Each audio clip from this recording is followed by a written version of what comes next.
But interestingly, during that same year that the people validated the current status, the first pro-statehood governor was elected at the same time.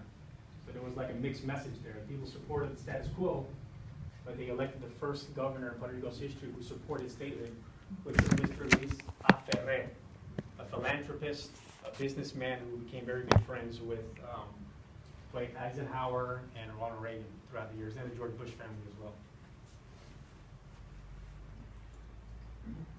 You can see the chart. Now, after 1967, another referendum wasn't held until 1992, and where it held its second non-binding referendum once again, and where we saw that the gap between statehood and the current status closed dramatically. Statehood received 46%, but came up short.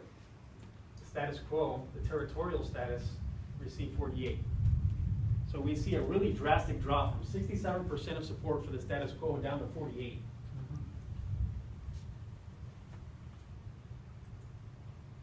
During that time, massive protests happened on the island as a result of the U.S. Navy's presence in Vieques, which is a little island municipality off the eastern coast of Puerto Rico. So Puerto Rico was bombed by the U.S. for practicing purposes for almost half a century. And people actually lived there, obviously on the opposite corners of the island, but in the middle of the island, which is the majority of the island, was property of the U.S. Navy. So they would practice for wars, and they would bomb the island for almost half a century until 1999, when a missile was dropped and Mr. David Sanes, who was a police guard there, lost his life.